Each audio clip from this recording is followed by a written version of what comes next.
ay may kinalaman sa wudu, no? At paghawak sa aura o pribadong bahagi ng katawan, particular sa pagitan ng mag-asawa. So, kapag nahawakan ang pribadong bahagi ng katawan ng asawa, ang kanyang asawa, alin ba ang masisira ang wudu? Yung hinawakan o yung humawak?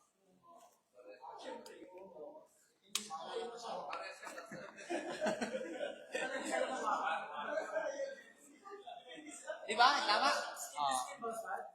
Yes, skin to skin. Sige. Sino dito yung sagot na yung hinawakan? Wala. Sino yung ang humawak? Pribadong katawan. Sa pagitan ng dalawang, parehong may wudu. Mag-asawa. Okay? Ang pribadong katawan sa pagitan ng dalawang hita. Hinawakan ng walang harang. I mean, skin to skin. Okay? Ano ba ang, ngayon, ang tanong, sino ang nasiraan ng wudu? Sino sa kanila ang invalid ng wudu? Ang hinawakan o yung humawak?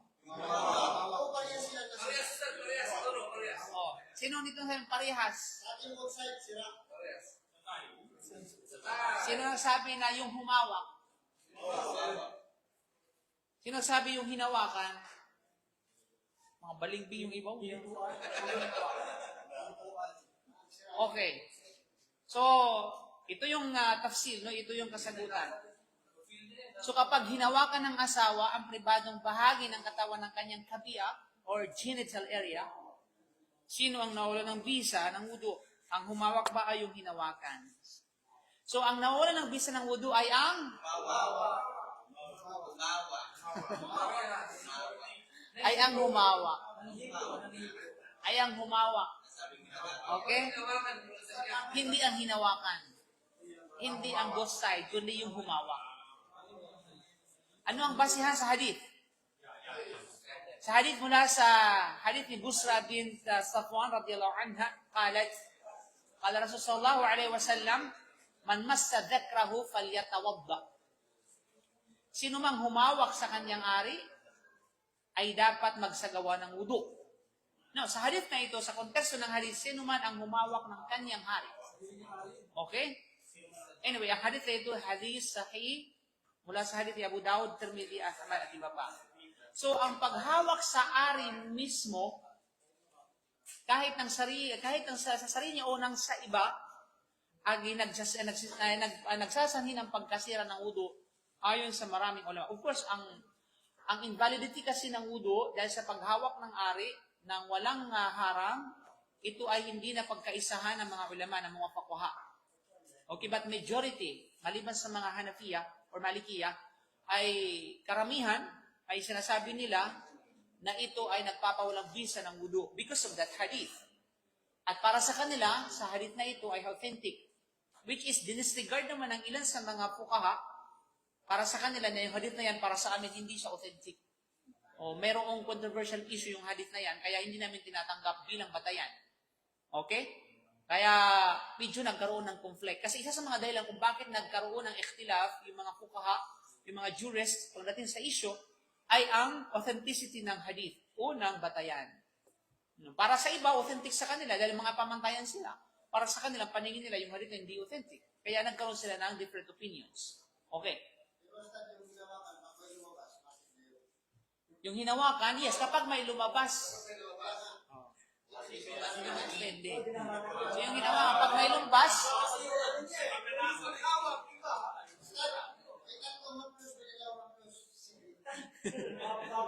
okay? Basta pag may lumabas, either ito ay mani or ito ay madhi. Okay. Basta may lumabas. So, takmatik na yan. Okay? Kaya, kabilang sa mga opinion ng mga ulama, aling madhab Shafi'i at sa Hanabila, nawawala ang bisa ng wudu kapag hinawakan ng ang farj, ibig sabihin yung ari, or anos. Alam mo yung anos? Yung butas ng mismong puwet. Hindi yung puwet, kundi yung butas. Okay, tumbong ba ang tawag dyan? Okay. Halimbawa, nangati yung tumbong mo, kuyukot. Right? Kuyukot ba ang pinaka-ano? Oh, basta yung butas. Oh.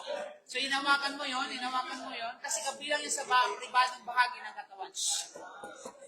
Ay talaga, pag mga immoral talaga na ano, no, napakagulo din yun. Pag may maselan talaga, napaka-aktibo ng diwa niyo. Okay? O bagang parte ng aura, o aura nang walang harang tulad ng tela, okay, ito ay para sa humawak. So sabi sa Madhab Shafi'i at sa Hanabila, ito ay para sa humawak, hindi para sa hinawakan. Okay? So Madhab Hanafi at saka sa Malikiya naman, on the other side, may ibang pananaw, kung hindi ito may desire o shahwa, hindi nawawala ng wudu. Kaya sa ibang mga madhab, kapag walang desire, kapag nasagi lang, okay? Tapos nasagi nga, pero nanatili naman.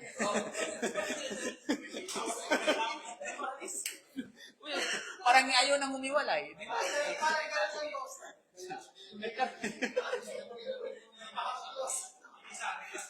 Ngunit ang mas ligtas na pinili ng karamihan ay ang pagkasira ng wudu, ng humawak, lalo na kung walang tinatawag na haram. Okay? So yun yung buod sa katanungan mo kapatid. So ngayon, yung agam-agam mo ay, hopefully ay ano na, you know?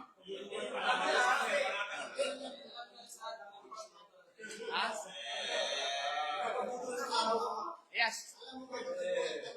Oh. Kasi yung love language ng mga tao, minsan mayroong doon yung makahawak. Okay. Pinamagana nila yung mga Ay, ganun ba? Talaga naman. May mga kwento nga ito sa ito sa mga binata ha, ito para sa mga asawa. May mga kwento nga na hindi pwedeng umalis yung asawa, maliban lamang makahawak siya. yes, love language nila yun. Oh, yan, mashallah. Sana all. May love language. Okay? So, mga kapatid, no? So, actually, hindi yan ang khutbah natin. Iba yung khutbah natin. Oh, talagang putulin natin yan. Medyo ano na eh. So, ang ating paksa sa ating translation ng khutbah ay walang iba kundi ang paggalang at pagrespeto o pagpapakita ng paggalang at respeto sa mga ulama. Okay, sa mga scholar, mga kapatid, sa panampalatayang Islam. So, pagkatapos sa purihin ng Allah subhanahu wa ta'ala at pasalamatan, tayo ay sumaksi na walang ibang Diyos na dapat sambay, maliban lamang Allah, at si Propeta Muhammad ay kanyang huling sugo at propeta. Mga kapatid, sa panampalatayang Islam, tunay na ang ating mga ulama, o sabi yung mga totoong mga scholar ng Salafus Saleh, ng Ahlus-Sunnah wal Jama'ah, ang mga scholar ng Islam ay mga tagapagmana ng mga propeta. Sila yung mga tunay na tagapagmana ng mga propeta, tagapagturo ng relihiyon, tagapagtanggol ng katotohanan at gabay ng mga tao patungo sa liwanag ng kaalaman at pagsunod sa Allah subhanahu wa ta'ala. Tunay na walang ibang iniwan sa atin ang propeta Muhammad sallallahu alaihi wasallam maliban lamang sa kaalaman. Yun ang tunay na iniwan. Pamana sa atin ang propeta Muhammad sallallahu alaihi wasallam. Mayroong isang hadith, mga kapatid, na alala ko na sinabi, kunya ko nang dati ito si Abu Hurairah, kunya ko nagkamali. So yung mga tao, abalang-abala sa gawain na may kaugnay sa makamundong bagay. Tapos, ilan lamang sa kanila yung nanatili sa masjid, sa mga oras na yaon, at sila nagdikir sa Allah. So ang ginawa ngayon ng sahaba na ito, ay umalis siya, lumabas ng masjid at umarap sa mga tao. Sabi sa, mga tao, kayo'y abalang-abala dyan. Hindi nyo ba napapansin, wala ba kayong pagbibigay ng pagpapahalaga ng professor na nag-iwan ng pamana? Pamana, ang agad na tumatak sa isip ng mga tao sa panahon niya, pag sinabing pamana, kayamanan. Di ba? Pulos-pulos. Di ba? So, sabi, saan ba? Saan yung pamana na yan? Ayun sa salam, handa kaming mag-angkin at tumanggap. Sabi niya, nandun sa loob ng masjid. Puntahan nyo na sa loob ng masjid. Totoo ba? Nasa masjid. Sige, punta tayo sa masjid. So, ang ginawa ngayon, pumunta sila ay napakaraming bilang na pumunta ng masjid. Wala namang tao dito na nagkagulo sa tinatawag. Kasi, wala nagkagulo sa tinatawag na pamana. So, nakita nila yung nagbabasa ng Quran, nagsasala, nagdidikir, nasa gilid-gilid, no? Sabi na, nasaan ba ito yung pamana na sinasabi mo? Wala naman ah. Sabi niya, yan. Yan yung pamana na yan ang pamana na iniwan sa atin ng Propeta Muhammad sallallahu alaihi wasallam. Binago na. Okay. Hindi yun ang sinabi ha. Sa Joy, naintindihan agad nila na ang Propeta sallam ay mataraka syai'an illa al-ilm. Okay? So, ang Propeta sallam ay nag-iwan sa atin ng walang iba kundi yung tinatawag na kaalaman. Kaya mga kapatid, dapat nating malaman yung katayuan ng mga ulama sa Islam. Upang sa ganun, ay papaanat sa bigyan ng paggalang at pagrespeto. Sinabi ng Propeta Muhammad sallam, innal ulama warathatul anbiya wa innal anbiya'a lam yuwarrithu dinaran wala dirhama. Innama warrathul ilma wa man akhadahu akhadha bihadhin wafir. Katotohanan ng mga scholar ay tagapagmana ng mga propeta. At ang mga propeta ay hindi nag-iwan ng dinar o dirham, iniwan nila ay ang kaalaman. Kaya ang sino mang kumuha nito ay nakatanggap ng malaking bahagi.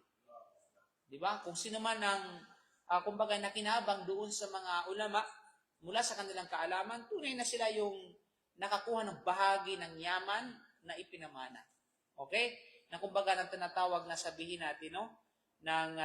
Sila yung mga tagapagmana, na yung mana na nakuha nila ay napakalaking bahagi.